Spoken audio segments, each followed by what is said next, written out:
Sounds good. Hello, hello, and welcome everyone. I'm so happy to be here with you all today. And I'll tell you what, if you want a strategy to be able to attract more clients and most importantly, to retain more clients over the long haul in your nutrition practice, you are definitely in the right place. And also, we're going to be talking with Cari Riker today, and I'm so excited to have an opportunity to chat with Cari. Cari, and I'm going to ask her to introduce herself in just a moment, but Cari has an insurance practice, okay? And Cari and I worked together, gosh, I don't know, a couple years ago now, I think it's been. Time Mhm. flies. And, one of the things that we wanted to do was increase the cash flow in her insurance based practice. And Cari has just done a phenomenal job in doing this by creating a cash based membership program. And so today we are going to talk all about how that works, what that looks like, what that includes. We're going to share some of the kind of the insider tips and strategies in hopes that you can take this strategy and implement it in your own practice. And P.S., it doesn't matter if you've got a cash practice or an insurance practice, this strategy can work for you. All right. All right, everyone. Hello and welcome. I'm Lesli Vitel, and I am a practice building expert. And I work specifically with health and wellness entrepreneurs who want to attract more clients, sell more programs, and ultimately grow a profitable private practice, integrating multiple streams of income into their business.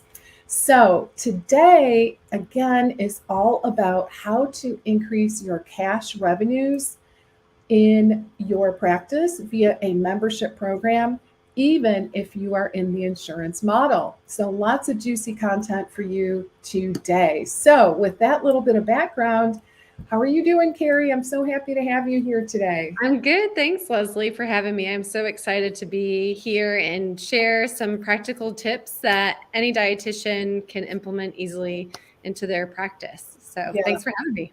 Oh, my pleasure. You've just done such a great job of, not only well, just creating the program, but also most critically implementing it and keeping it alive, right?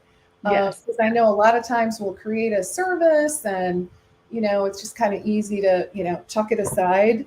But you've really done a great job of maintaining it and even making some shifts to the model Right. to best meet the needs of your patients, your clients. So Mhm. really looking forward to that. But before we get started with the nitty gritty and sharing the secret sauce, I'd love it if you could just do a quick intro.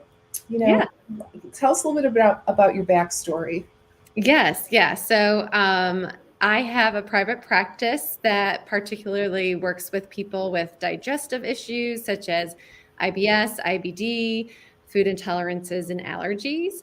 And I'm based out of Nashville, Tennessee area, and I've been working in private practice since about February 2020. So right before um, everything started to shut down, and so we started this membership program think around that time, Yeah. in 2020, and so it's been going strong since then. So it's definitely easy to implement and continue to utilize. So Okay. And what percent of your practice is insurance based? I would still say about 95% of my clients are insurance based. Yes. Okay. And what type of clients do you specialize in seeing? So I specialize in mainly digestive disorders, Mhm. ranging from mainly IBS, IBD, diverticulitis, or food allergies or food sensitivities. I'm also a diabetes educator, so I will see some diabetic patients or hyperlipidemia, things like that too. Okay. All right. Awesome. Mhm. So, kind of a sidebar question, but it's interesting because you having an insurance based practice, a lot of times what I see is when a dietitian, especially, has an insurance based practice, I'm seeing kind of more of a generalized approach, a little bit of resistance to niching down, right? Yeah. So I want to ask you about that first and foremost, because I feel like you really nailed it. Mhm. Tell us a little bit about, how, was it scared? Tell me a little bit about the process of deciding, even though it's Mhm. an insurance-based practice, what made you decide to niche down? Yeah, well, I think when we're more generalized, it's really hard to cater to a specific audience, obviously, because you're inundated with a variety of health conditions, and so it's really hard to serve your audience to the best of your abilities. So when I niched down, I found that I was able to help my clients more and target messaging and target resources to them a little bit more efficiently so they can get a bigger bang for their buck kind of idea, right? I am able to serve them better because I was able to niche down and really focus on one area to specialize in. And even though I'm a diabetes educator, I have found that, ironically, there's not a lot of dietitians that are working in the GI space. There's more and more now, I feel like, but we know that food impacts the digestive tract and people were hurting and not having really answers. And so working with this population has been rewarding to really put on our critical thinking cap as a dietitian to help them figure out, okay, what foods make them feel the best and function at their prime and get them feeling better and healed and heard and all those things. So good. Okay. Yeah. And it makes sense, right? So I love what you said about, just being able to better serve people and not feeling like you have to be the expert in everything, Yeah. which honestly is what I see more often, again, especially in this Mhm. insurance-based practice. So, Yes. so I think that's you're really you've positioned yourself as the go-to expert in this particular area of GI health, which is so good. Yeah, and I think it helps, especially in the insurance-based model, well, in any model really, is when you collaborate with referring physicians, finding where your audience is and collaborating with them on, hey, this is the service I provide for your patients. And that makes it easier so that way they know who to refer to when people are having specific issues. So, I yeah. love that. Yeah, that's great.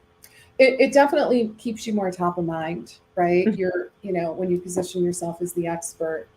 All right, Yeah. so let's dig in. I know everyone is like waiting with bated breath to learn more about a membership program, right? Mhm.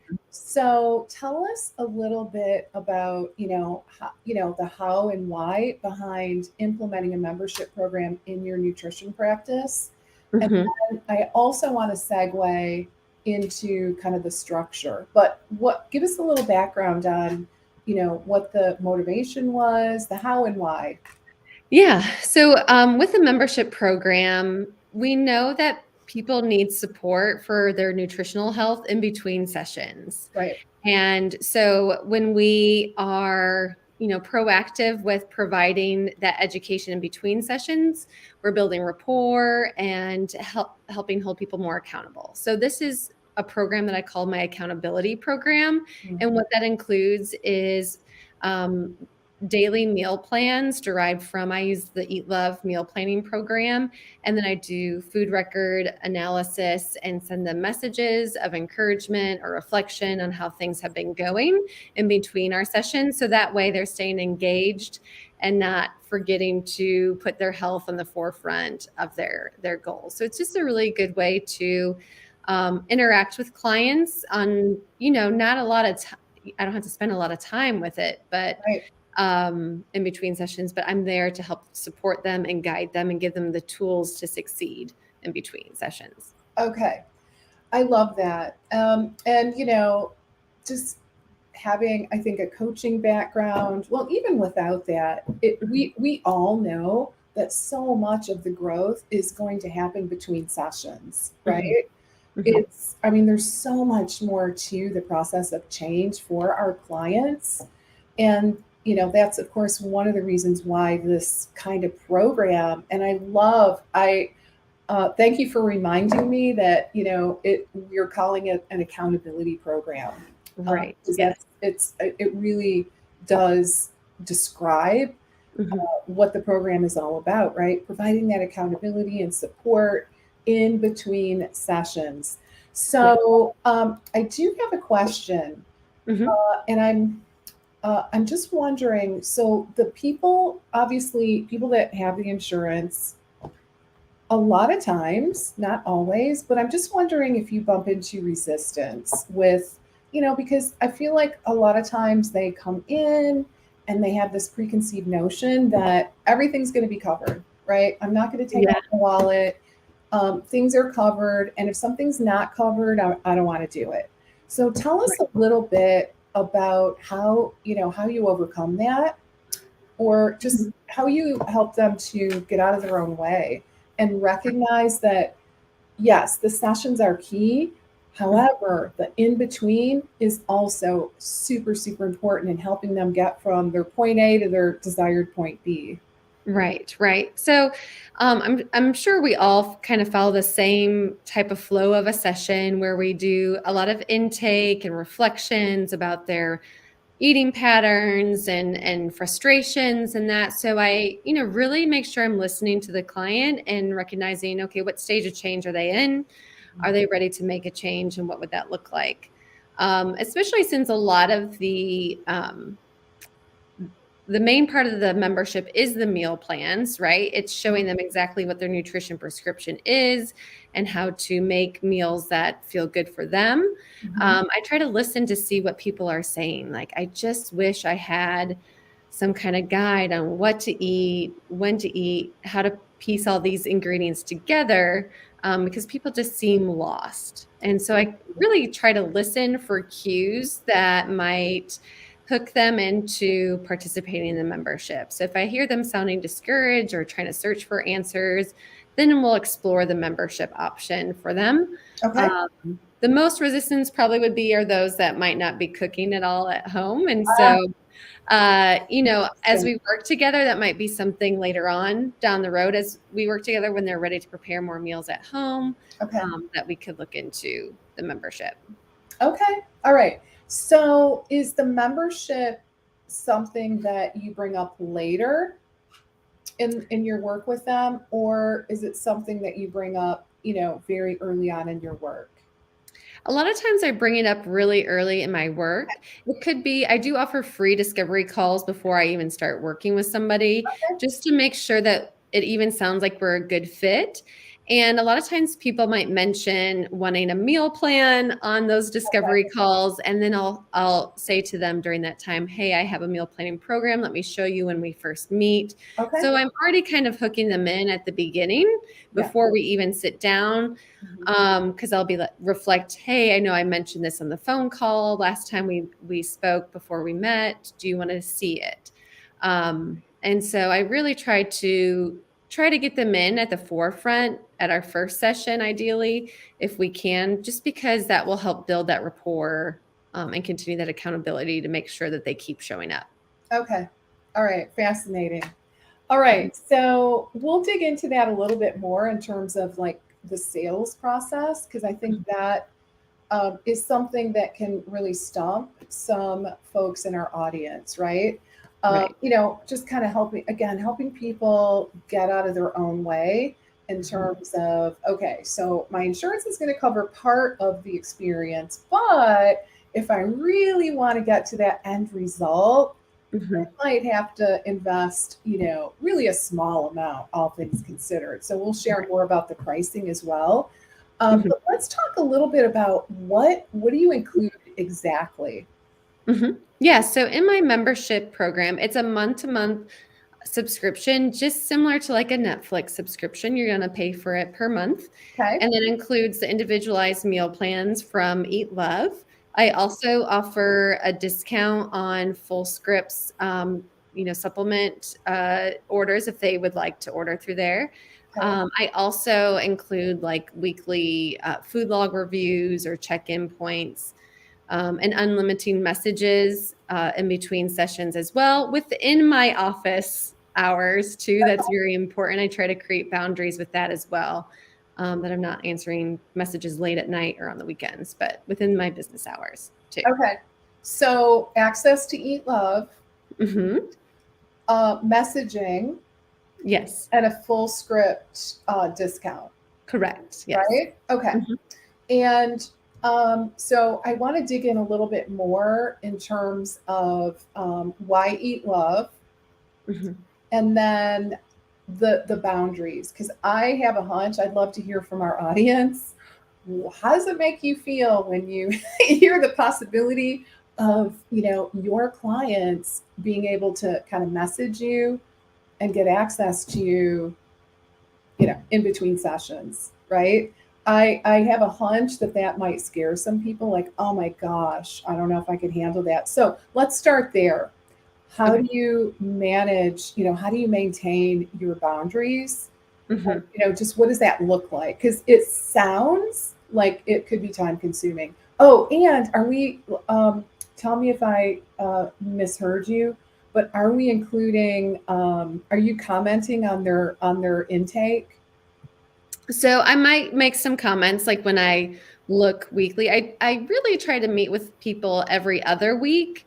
So I am following up with them fairly consistently. So that way it's, long enough that they can start implementing some of the goals we talked about, but not long enough to forget about it. And Okay. that I find really helps cut down maybe the chatter on the messaging as well, since we Okay. meet somewhat fairly weekly, bi-weekly as well. Okay. Got it. But I have found for the most part, people are really respectful of my time.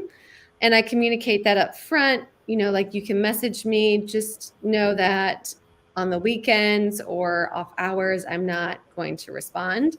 Okay. And if there's somebody that messaged me during that time, usually if they wanted a sooner response, I remind them of my business hours. Usually I get back to them within the next business day. Okay. All right. So, yeah. So, Karen, does that sound doable to you?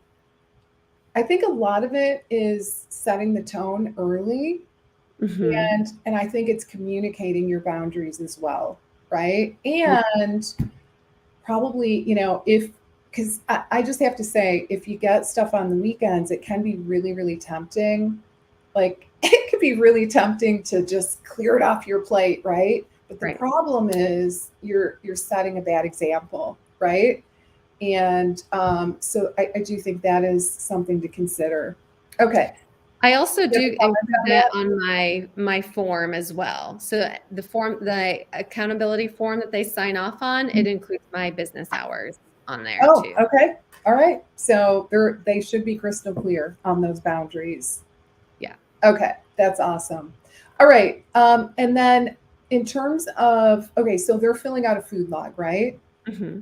So they're Yeah. filling out a food log, and how often are you reviewing the food logs, or is that something you're doing in session? A lot of times I do it in session as well. And then I can also do a touch point once a week. What I like about Eat Love is that I can pull the nutrition log analysis right away. And it shows me their weekly food log instantly, from their macronutrients down to their micronutrients, Okay. and then their symptoms and all that too. So it paints a big picture that I can look at really quickly and then send Yeah. them a message if I need to. Oh, that's so good. Okay, so you're using the Eat Love feature for Yeah. the meal track or the food tracking, food Mhm. symptom log. Okay, because I know some of the EMRs have that availability as well.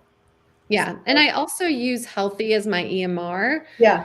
So some people don't like to track on Eat Love, which is fine, but in Healthy, there is a photo food journal that they can also track symptoms or hunger cues. So if there are a few people that will opt into that as well. But I block off a calendar time every week, like for an hour to just review all that I information. remember, yeah, I remember us talking about. So you're still doing that. I love that. Yeah. So time blocking.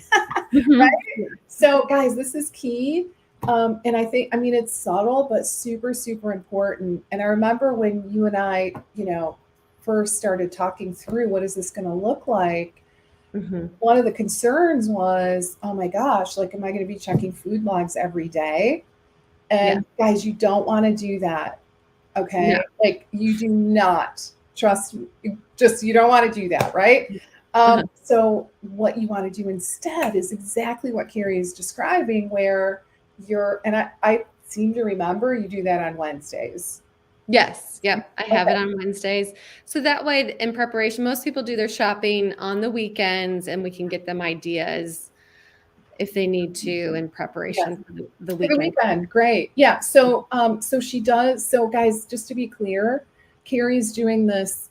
She's time blocking like an hour every Wednesday, and she's doing them all at once, right? Yes, So if yeah. she gets new data on a Thursday, that waits to the following Wednesday. Mhm. Okay. So really, that's another critical boundary. Um, and how long does it take you to do the food? Give us a sense of how time consuming that is. Yeah, so I mean, what's great about either Eat Love's food log or even Healthy's is that I can just breeze through it for, a quick hour. Or that if I need to be more time intensive, if there's lots of food triggers going on, usually we reserve that conversation for the actual one-on-one consult. Okay. Okay. That's great. All right. So, guys, it's not super time consuming. That's the bottom line here. Yeah. All right. Okay. So, food logging with comments once a week, full script, special discount, Hmm. right? Yes. And then and communication in between Yes. during business hours Hmm. Yeah. with I'm thinking a 24-hour response time. It's not like instant Correct. Yeah. necessarily. Okay. Now let's zero in on why eat love, because there's options out there now. Mhm. So tell us a little bit about, in your opinion, in your experience, why did you pick this particular platform? Yeah, I've been using Eat Love probably for at least 3 years. So Oh, I've kind of grown with them and have seen the growth that they've made.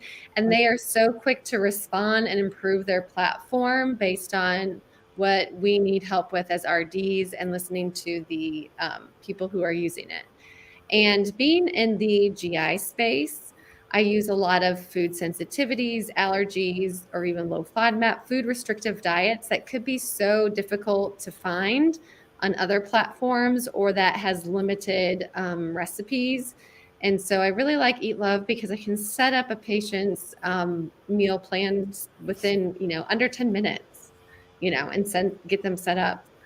And again, I really like how if they're recording, I try to encourage them to record on Eat Love because it gives us the nutritional data all the way down to their micronutrients. So I can see, hey, you're not getting enough potassium or magnesium. So mhm. let's try to increase some of these foods. So it's really a really engaging platform. And I like a lot of clients like that you can swap out meals too if it doesn't fit your taste buds. Because let's be real, we all our taste buds change even on the week. And yeah, and so it's really super easy to use and convenient for patients to use. Okay. Because we have a question from Emily, and Emily is asking, how do you share the meal plans? Mhm. Yeah, no, that's a good question, Emily. And with Eat Love, there's an app that they can either download onto their phone or they can even access through the desktop. And it will pop up and show them their next recommended recipe. If they don't like that recipe, they can swap it out. And the swap also helps meet their nutritional needs. So there's no guessing if this food fits their nutrition prescription. That swap does fit within their nutrition prescription. Okay, So that's it's amazing. patient driven, really, too. It's yeah. Yeah, and if I remember correctly, the client or the patient actually is the one. So you set the prescription, like the parameters, and you get them kind of set up.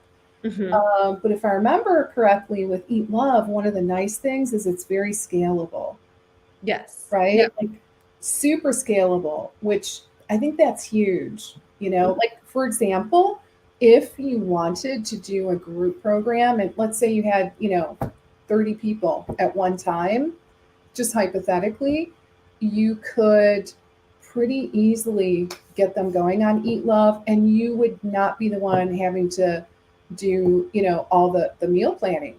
They go in and do it, right? Yeah, so you can set up Eat Love where it automatically populates meals into their daily meal plan. That's usually what I've always used, that it automatically populates recommendations. So I'm not physically going in there to try to find them a lunch and a dinner. It automatically populates for them. So that's also a huge time saver Yeah, for us. Yeah. huge. And is it true that Eat Love will help you to onboard if you've got a group? I have not utilized that component of it, but I'm sure that they will help you do Okay. it. Yeah, I seem to remember that being a really cool feature. Again, just kind of looking at our audience, who, let's be honest, everyone wants more leverage, right? A more scalable practice. So with group programs, at least from what I can tell, Eat Love does seem like a great option because of, you're not the one in there manipulating the data to create the meal plan for each person, right? I think that's just such a huge thing. Yeah, and you can even to the masses send what we call collections of recipes. So for example, if I have a large portion of my clients on a low FODMAP diet, I could, and they all want breakfast ideas. So I can create several recipes in a breakfast collection of low FODMAP recipes and then email those ideas out to all the clients, and they can save all those recipes into one collection and just schedule them as needed. So Nice. Okay. And I believe Eat Love recently added the ability to generate PDFs. Is that correct? yes. Mm-hmm. Which Yep, I you can think, generate PDFs, which yeah. is nice. That way they can save the recipes. Okay. Yeah, I think that's pretty awesome too. Okay, so all right, so we're going to get into the financial piece in just a moment. Before we do that, Emily wonders, do you ever share in Healthy? Yeah. So Emily, I do share a lot in Healthy as far as documents and that too. So I will have lots of educational handouts targeted to that specific nutritional need. And so I can send them a handout mainly almost after our sessions. I will do that in group programs. I have it scheduled out to when they would receive that. But yeah, I share documents or I'll send messages through Healthy too on their food logs and that. Okay. Okay, great. All right, so we talked about kind of the why, right? We talked about the structure of the program, what's actually included. Let's dig into, let's dig a little bit more into the financial part, and that would include, what you charge and how many. Oh, so Emily says, but not the meal plan. I have shared a meal plan through Healthy, and it was mainly for those that aren't as electronically inclined, right? So that's usually my older population that might not be that familiar or have a smartphone or access to a desktop consistently, that they might want some meal plans ahead of time. And so I've sent them out like 2 or 3 weeks at a time. So that way I'm not being tied to every week sending them a meal plan, if that makes sense. So I'll sometimes send it in a batch of 4 weeks, 3 to 4 weeks at a time. Okay. All right. Cool.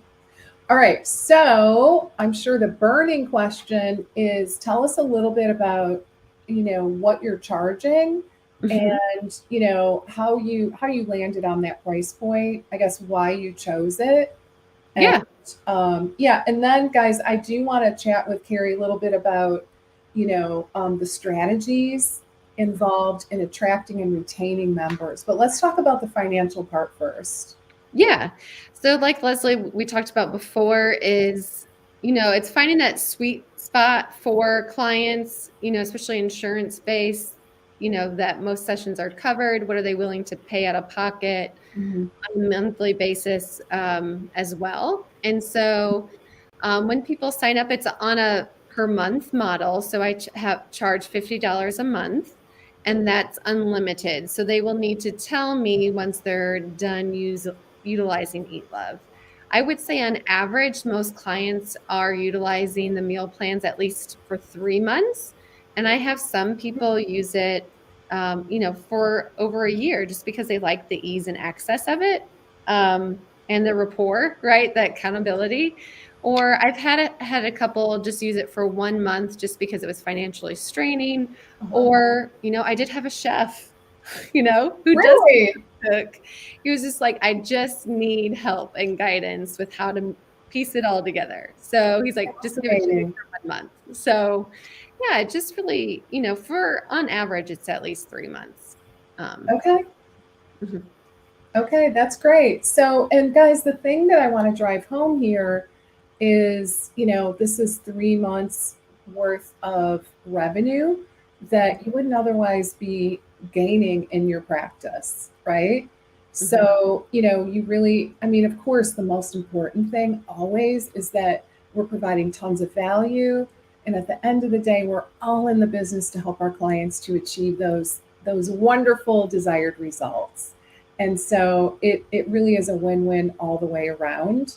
And I feel like that price point, oh my gosh, it's so doable based on just all the things they're getting. Right. So I love that. Now, okay, if you didn't have an insurance based practice, so let's talk.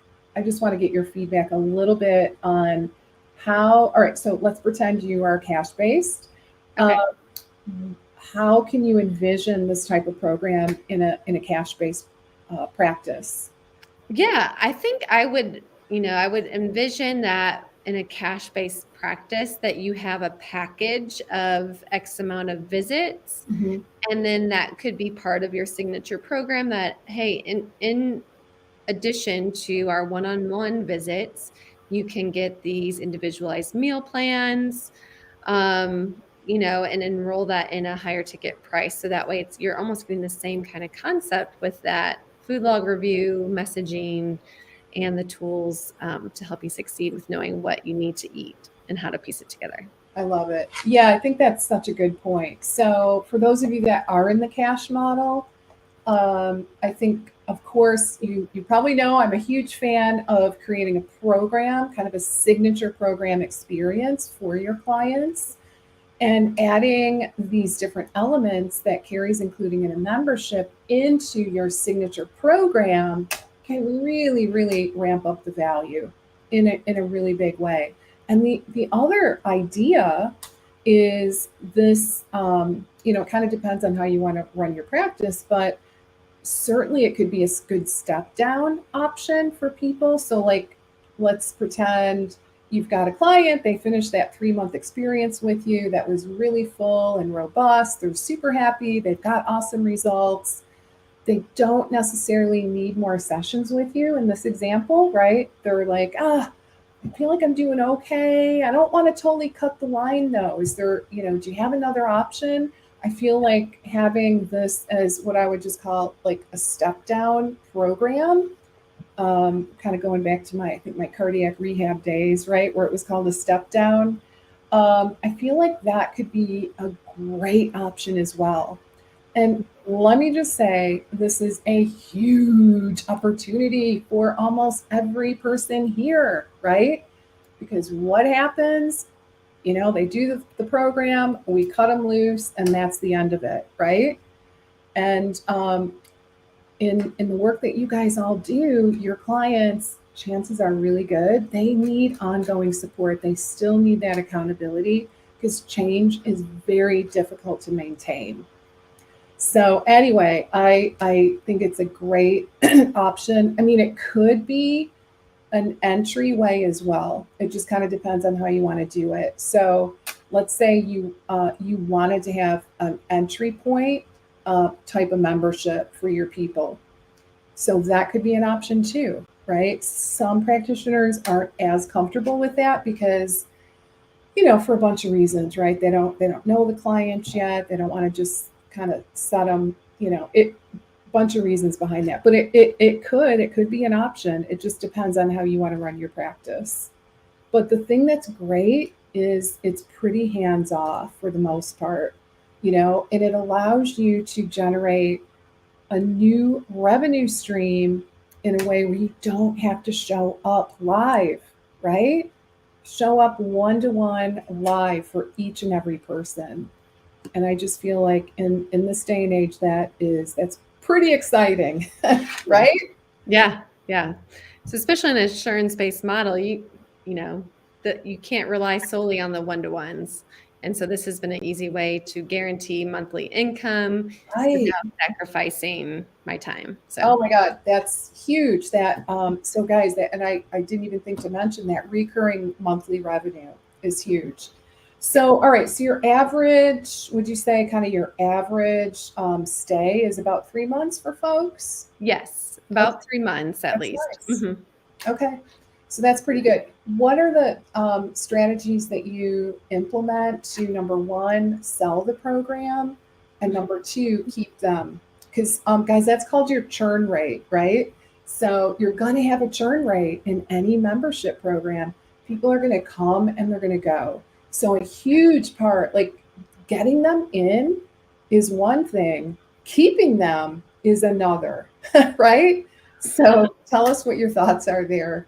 Yeah, so getting them in, honestly, I know that we all get scared of a sales pitch, and I am by no means a salesperson. I hate being pushy and, feeling that way. And I really just listen to what the client patient needs. If they're voicing concerns about, I don't even know what to cook. I don't know how to cook. I don't I'm trying to, especially with GI issues where we might be doing some food eliminations. I don't know what to prepare for my family if I'm cutting back on some foods.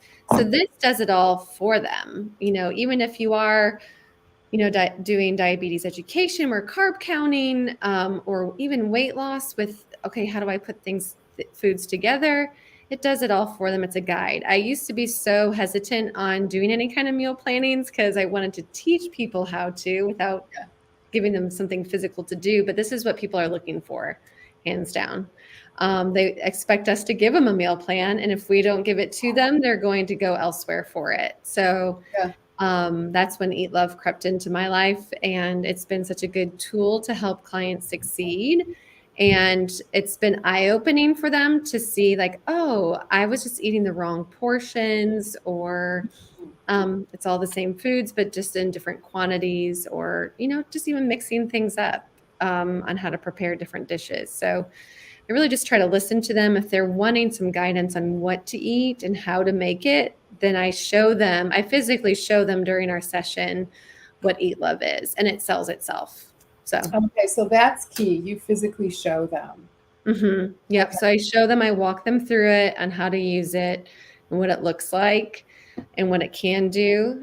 Some people might feel overwhelmed by seeing three meals and a snack throughout the day, Yeah. that they would have to prepare. So I'm just like, okay, well, let's maybe just start with dinners, and I'll Mhm. only send them dinner recipes. So the goal is also not to overwhelm them. I did learn that at first, that some people were just overwhelmed with too many food options. So we can start with one meal at a time if that makes it a little bit easier for them to adhere to as Okay.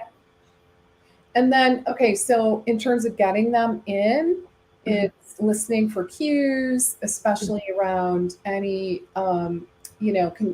fears or concerns or discomfort Mhm. in being in the kitchen, confusion around what to eat for their particular medical condition. Yeah. So like those are all really good cues. And then how, all right, and then I think a huge takeaway I just want to reiterate is actually showing them. I think Mhm. that is key. So much more effective than just trying to describe it.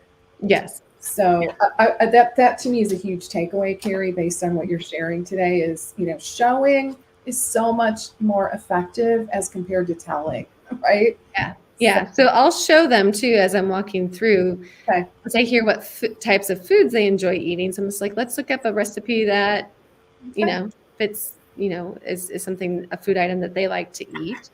And okay. so it really sells that to them. And then that's when I talk about the pricing. So I want to hook them into the meal plan first. Yeah. And then we'll discuss, hey, insurance doesn't cover this. If you would like to continue with this option, then it's, $50 a month. Okay. All right. Fair enough. Yeah. So yeah, we kind of want to wait on the investment part. Mhm. Okay. All right. And then any tips on keeping them in?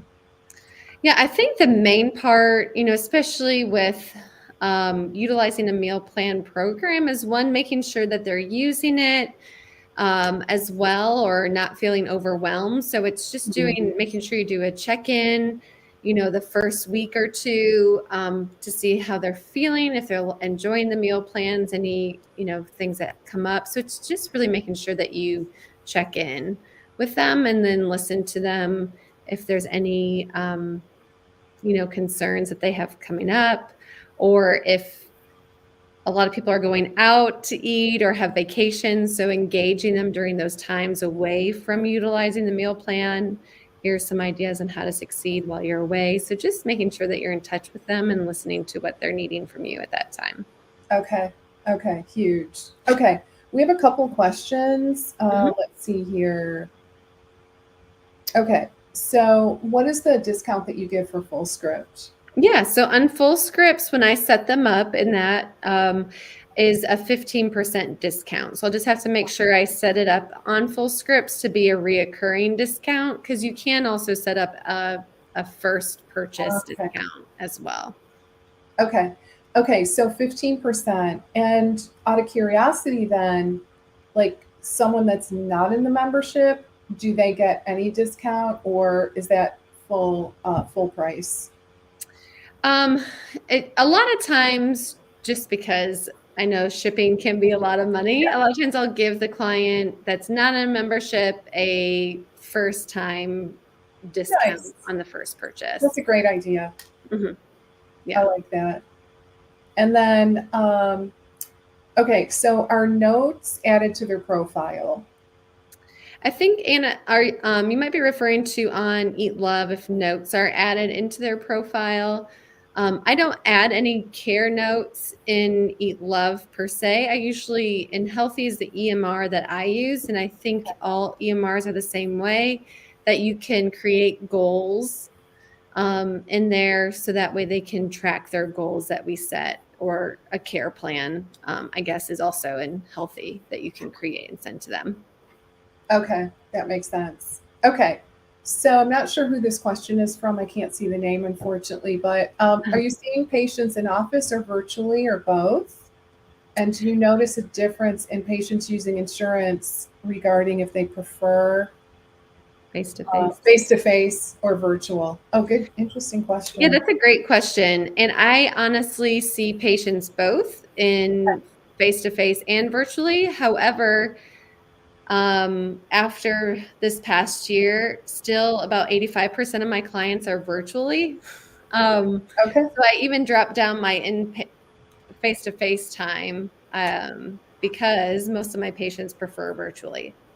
that's And I awesome. don't see a loss of, engagement with the membership either, because during our virtual sessions, I can share my screen and I'll walk them through Eat Love if I'm doing a virtual appointment. So that way they're seeing it firsthand as well, even with a virtual appointment. Okay. Yeah, I'm sure.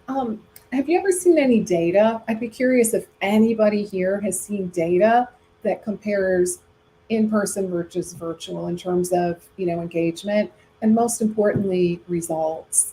I'd be Mhm. really curious. My hunch is that they're probably about equal, but I'd be really curious about that. I know many years ago, um, I became aware, I think it was, God, it was years ago at a Fancy meeting.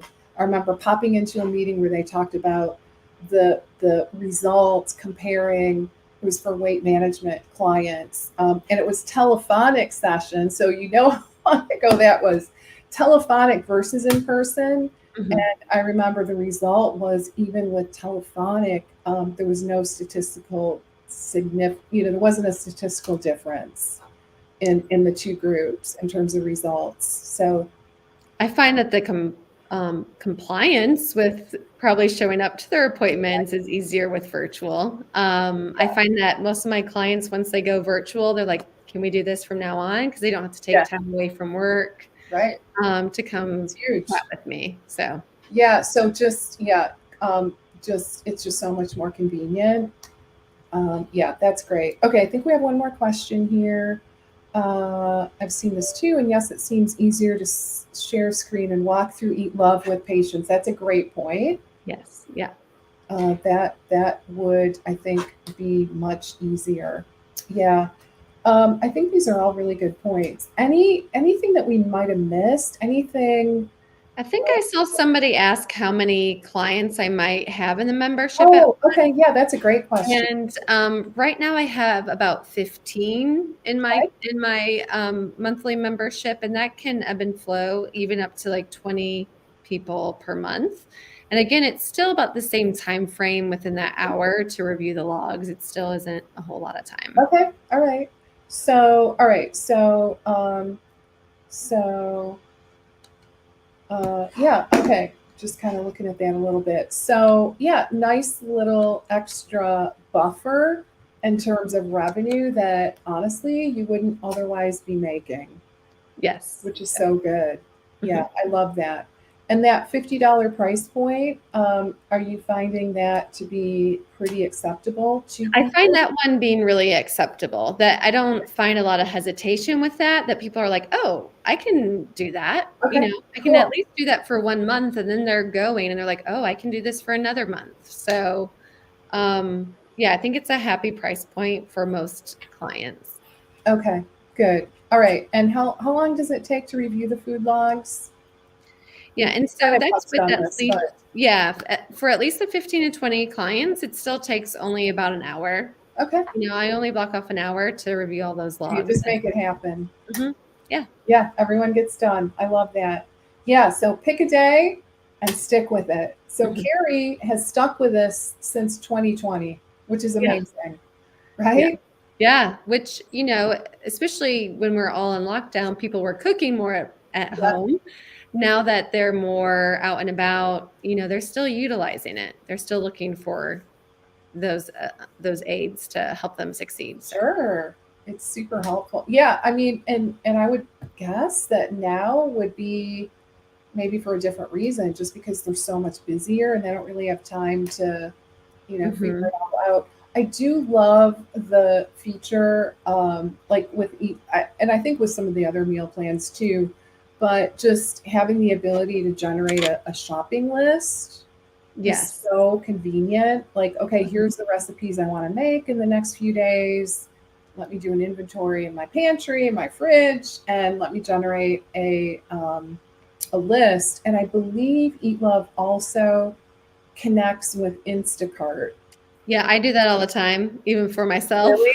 I'll Okay. That put is it in so the amazing. cart and then I'll order it. So while I'm working from home, my groceries are delivered at my door and So it's so nice. convenient and easy to use. So just Okay. really figuring out what tools people need and looking for. There's something out there for them. Yeah. Oh, that's huge. So, yeah, because that, when you add it all up, it can be, let's be honest, it can be time consuming. But if you have this amazing tool that's Mhm. going to help you do a quick search, create that grocery list at a click of a button, you get your groceries delivered. Like that's like half of it at least. Yeah. So, and I know you can pick on the platform, how how complex the recipes are, Yes. right? So you're Mhm. not like, like stuck with recipes that take an hour or 45 minutes to prepare. It can be like really, really quick, like Mhm. 15-minute kind of prep time. So that's super helpful as well. All right. As we start to wrap up, this is so interesting. I could talk all day about this. I really could. It is the coolest opportunity. And I think it not only excites me, but I think it's a real opportunity for our audience, right? A real opportunity. Well, I do, for the benefit of our audience, what would you say, like, how would you get started? Because as we know, knowledge is great, Uh-huh. but let's talk about, like, what do we need to do to actually make it happen? Yeah, you just need to do it. It's so easy. I think a lot of time as dietitians, we expect things to be perfect and shiny before Yeah. we put it out into the world. Really, if you're wanting to utilize something similar to this, it's easy to, get set up with a meal planning program, whether it's, I know we've mentioned like Love because that's what I use, but Yeah. there's others out there on the Yeah. market.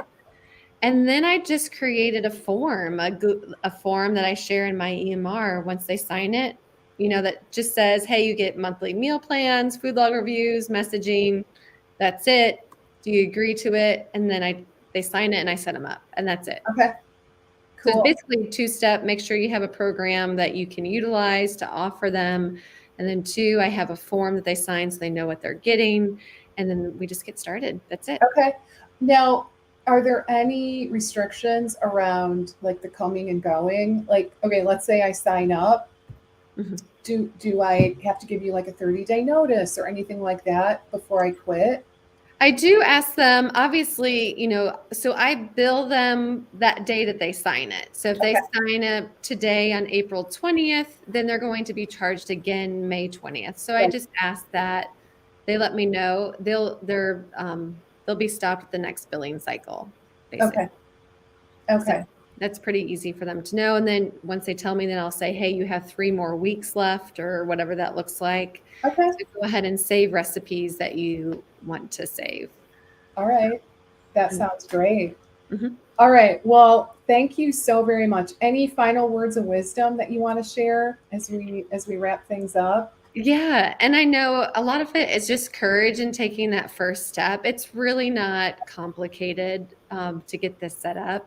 It's just gaining that confidence. Once you do your first one with getting them signed up, you're like, oh my gosh, I can do this. This Right. is easy. So it's just getting that first one registered and set up, then figuring out a flow that works best for you and your clients. And you'll do great. You'll do good. Okay. Amazing. Mhm. All right. This was so good. Guys, do it. Do it. I'm going to Yes. encourage you. Yes.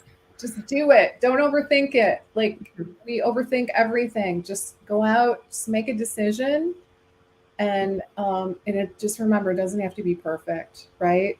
Just Yeah. decide what's going to go in that membership, decide on your price point, and let's just make it happen. All right. So it's a great opportunity, and the thing is it's a win-win, right? Because Mhm. again, at the end of the day, it's a strategy that really is going to help your clients to be more successful, because they honestly, they do need that support in between. But guys, you can't do it for free.